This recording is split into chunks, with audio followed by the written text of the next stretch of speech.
I remember being really concerned with Ethiopian Jewry. This was in the early mid-'80s when Operation Moses, which was the first big airlift of Ethiopian Jews out of Ethiopia to Israel, took place. And this was one of the first big activist causes that fired my imagination. The first time in my life I really got active in stuff was actually when I was in college. I was the chair of my student government. I'd been very involved in that in a general sense. And then my student government voted that Zionism was a form of racism and voted to ban the Jewish Society on the basis that it was Zionist and therefore racist. And I spent 18 months fighting against that, ultimately successfully. Social injustice was very early on implanted in my early teenage years. I remember going to Israel and seeing the sort of stratification between Ashkenazi and Sephardic and Bedouin and just hierarchy. It just sort of disturbed me. I think that everything I've tried to do in my life and my career has been informed by the highest ideals and values of Judaism, as well as the highest democratic values and ideals, which all mitigate toward working to build a better community for everybody in it. In terms of the Jewish tradition's roots there, that's very much the prophetic tradition. It's very much the idea of the prophet Jeremiah, who says, work for the well-being of your city, the city in which you've been exiled, for there and you'll find your own well-being, which is the Jewish version of think globally, act locally. One of the key Jewish values, actually, that has a big impact on me is just a sense of hope. I think that particularly around environmental issues, it's a very depressing story. Climate change is a very depressing story. It's incredibly easy to feel disempowered.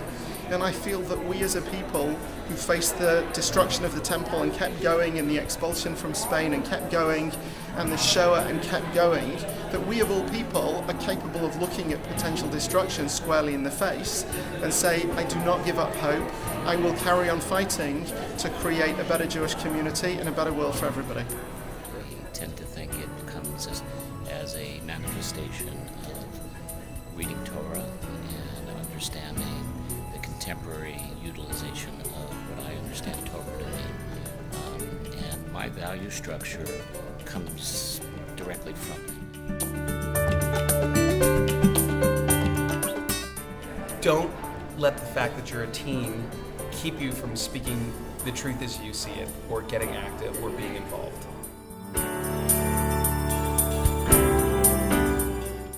I think I would be more confident. I think I would speak up. I think I would trust that my ideas were good. And I would say to anybody who's looking at this, absolutely stand up for what you believe in, connect to your friends, and make a difference.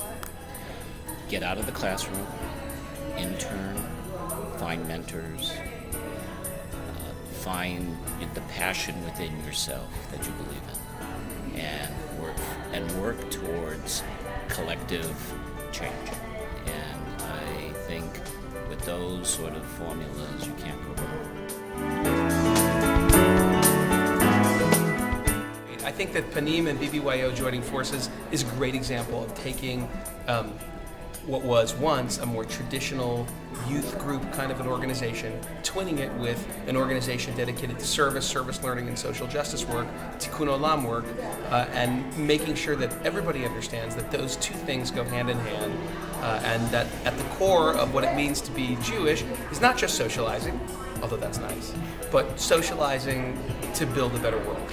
Well, I went to Untitled Chapter BBYO when I was a teenager, so I consider myself a BBYO-nick, and I think that the people at Panim are really phenomenal. And I've really enjoyed being at Panim a little bit in the last few years, and Panim and BBYO together, I wish it had been there when I was 15. I think it's a brilliant merger. I really think that it's great for the Jewish community. It's great for the future of the leadership in the Jewish youth. I think this is really an opportunity to use the resources of both organizations and propel even further to the next generation what we really need. So kudos and mazel tov.